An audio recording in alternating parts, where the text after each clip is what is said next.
என் அன்பு குழந்தையே, எழுந்திரு, உன் முகத்தை கழுவிக்கொள், குளித்து ஆடை தரித்து கொண்டு கோவிலில் வந்து என் முன் உட்கார்ந்து என் முகத்தைப் பார். நான் மௌனியாக இருந்தும் உன்னோடு மணிக்கணக்கில் மனதில் சிந்தனையாக பேசுவதை கவனி. உனக்கு இப்பொழுதுள்ள பிரச்சனை என்னவென யோசித்துப்பார். நல்ல பொறுப்பில் உன்னை வைத்திருக்கிறேன். அதை தக்க வைத்துக் கொள்வது எப்படி? பிறரிடமிருந்து மதிப்பையும் மரியாதையும் எப்படி பெறலாம்? பொறுப்பும் சுமையும் கூடுதலாக உள்ள இந்த இடத்தில் நிம்மதியாக எப்படி இருப்பது? எப்படி உன்னை பற்றியே கவலைப்பட்டுக் கொள்கிறாய்? குழந்தையாக இருந்து நடக்க ஆரம்பித்த போது எப்போதாவது நான் நடந்தால் விழுந்து விடுவேன், ஆகவே இனி நடக்கவே மாட்டேன் என நினைத்தது உண்டா? இல்லையே. ஒரு முறை விழுந்த பிறகு மிக எச்சரிக்கையாக உனது அடுத்த நடையை வைத்து வெகு சீக்கிரமே ஓடும் அளவுக்கு வந்து விட்டாயே. குழந்தையாக இருந்தபோது உனக்கிருந்த தைரியம், நீ படித்த காலத்தில் உனக்கிருந்த நம்பிக்கை, இவையெல்லாம் எங்கே போனது? கடந்த காலத்தில் கடினமான ஒவ்வொரு விஷயத்தையும் கடந்து வந்து மீண்டும் அதை திரும்பி பார்த்து எப்படி இந்த கடினத்தை கடந்தோம் என்று பிரமித்திருக்கிறாயா? இல்லையே. பிரச்சனையை எப்படி எதிர்கொள்வது என முதலில் பயந்தாய். பிரச்சனை எதிர்கொண்டு முடித்து விட்டபோது அப்பாடா என அடுத்த கட்டம் நோக்கி நடக்கத் தொடங்கினாய். அப்படிப்பட்டதுதான் இந்த நிலையும். பயப்படாதே, உன்னோடு நான் இருக்கிறேன். உன் கரங்கள் என் கரங்களுக்குள் உள்ளது. அதை இதமாகவும் இறுக்கமாகவும் பிடித்துக் கொள்கிறேன். என்னை மீறி உன்னை எந்த தீங்கும் செய்து விடாது. நான் கற்பிக்கும் சில விஷயங்களை கவனத்தில் வைத்துக்கொள். இது உன் சங்கட நேரத்தில் சாதுரியமாக இருக்க உதவும். கபடத்தின் நடுவில் குடியிருக்கிறாய். சுற்றியுள்ளவர்கள் உனக்கு விரோதமாகவும் அவதூறாகவும் பொய்யாகவும் பேச தங்கள் நாவை பழக்கி கொண்டிருக்கிறார்கள். உன்னை பற்றி தூற்றி திரிகிறார்கள். உனக்கு மன நோவை உண்டாக்கி நீ இளைப்பாற முடியாமல் களைத்து போகச் செய்கிறார்கள். உன் உயர்வும் திறனும் அவர்களுக்கு பிடிக்கவில்லை. நீ சிரித்தாலும் தப்பாக நினைக்கும் ஜனங்கள் மத்தியில் உன்னை வைத்திருக்கின்றேன். விசாலமான மனமில்லாத அக்கம் பக்கத்தினருக்கு மத்தியில் சிறப்பான வாழ்வை உனக்கு உண்டாக்கி தந்துள்ளேன். இதுதான் அவர்களுக்கு உன் மீது எரிச்சலும் மறைமுக விரோதமும் வருவதற்கான காரணங்கள். இந்த காரணங்களால் அவர்கள் உன்னை எளிதில் வீழ்த்திவிட முயற்சி செய்வார்கள். நீ எச்சரிக்கையாக இரு. எந்த மாதிரியான எச்சரிக்கை உணர்வு உனக்கு தேவை தெரியுமா? பாம்பு போன்ற எச்சரிக்கை உணர்வு தேவை.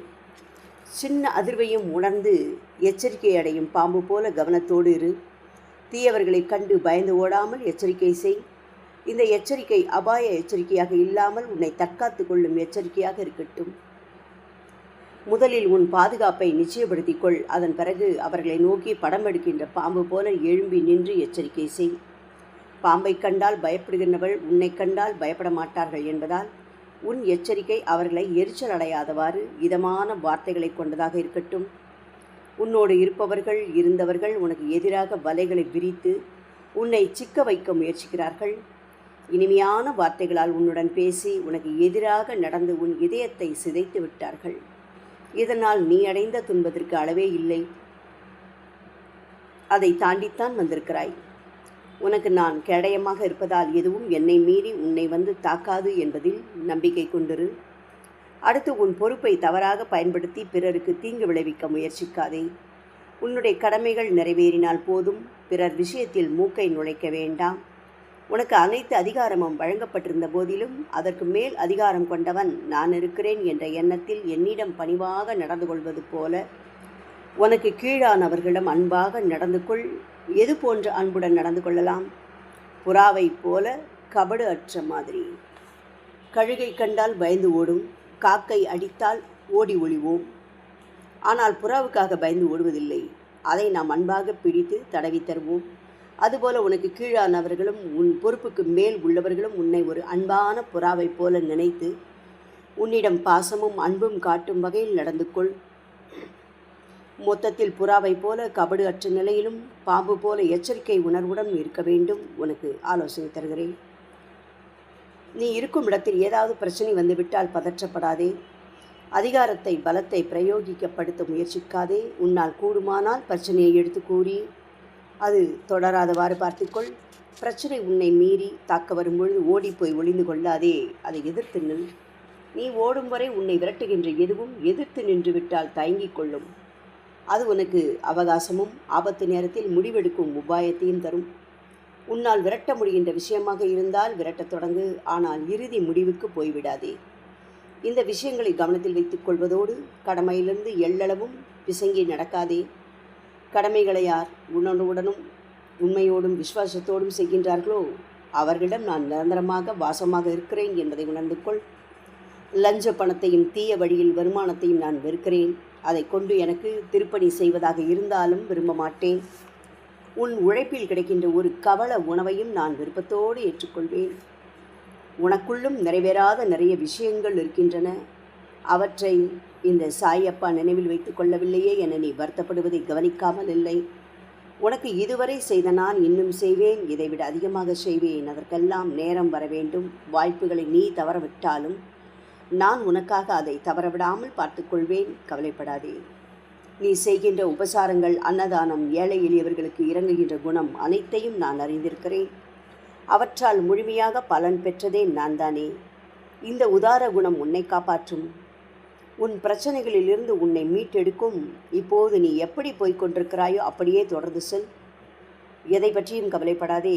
துக்கமும் கவலையும் உன்னை சிறிதும் பாதிக்காதவாறு பார்த்துக்கொள். அதிகாலையில் எழுந்து என் நாமத்தை உட்கார்ந்தவாறு தான் சொல்ல வேண்டும் என்பதில்லை. அப்படியே நடந்த முடியபடியும் சொல்லலாம், நடந்து கொண்டும் சொல்லலாம், படுத்தபடியும் சொல்லலாம். தவறில்லை. மொத்தத்தில் என் குழந்தாய், எல்லாவிதமான சூழ்நிலையிலும் நான் உன்னிலும் நீ என்னிலும் இருப்பதை உணர்ந்து கொள். யாருக்கோ சொல்லிக் கொண்டிருக்கிறாயே, எனக்கு எதையும் சொல்லவில்லையே என்று என் குழந்தையே நீ நினைக்கின்றாயா? நீ விரும்பியதையெல்லாம் கேட்கும் முன் உன் தகுதியை பற்றி எப்போதாவது நீ யோசித்திருக்கிறாயா? யோசிக்காமல் உன் விருப்பப்படி செய்துவிட்டு என்னை நொந்து கொள்வானேன்? விருப்பம் பிரார்த்தனை பலிக்காமல் போனதற்கு கெட்ட நேரம் அல்ல. உனக்கு அது தேவையில்லை என நான் நினைத்ததே காரணம். நானாக தரும் வரையில் பொறுமையாக இரு. உன்னை விட்டு போன எதற்காகவும் கவலைப்படாதே. வர தாமதமாகும் விஷயத்திற்காக அவசரப்படாதே. பதற்றப்படுவதையும் விட்டுவிடு. அனைத்தையும் நான் அறிந்திருக்கிறேன். தக்க சமயத்தில் தருவேன். கபடனாவும் கள்ளத்தராசும் எனக்கு அருவருப்பானவை என உணராதோ முன் கண்ணீரும் கம்பலையுமாக அவமானத்தை சுமந்து கொண்டிருப்பதை விட எழுந்து வந்து என் ஆலயத்தில் என்னோடு உட்கார்ந்து பேசு. நான் உனக்கு ஆறுதல் சொல்லி சகாயம் செய்து வழிகாட்டுவேன். அவர்கள் நாக்கு கூர்மையான அம்பு. உன்னோடு சமாதானமாக பேசினாலும் உள்ளத்தில் உனக்கு ஆபத்தை உண்டாக்கவே சிந்திக்கிறார்கள். அவர்களின் சிரிப்பில் மரண நெடி கலந்திருக்கிறது. தீயவர்களின் கூட்டை கண்களாலும் ஏறெடுத்து பார்க்காதே. உன்னை நிந்தித்து உனக்கு விரோதமாக எழுந்து செயல்படுகின்றவர்களுக்கு ஆபத்து திடீரென வரும். நான் அவர்களை விசாரித்து உருக்கி புடம் போடுவேன். நீயோ அமைதியாக என் ஆலயத்திற்கு வந்து அமர்ந்திரு. தேவையான அனைத்தையும் நான் பார்த்து கொள்கிறேன். ஓம் சாய்.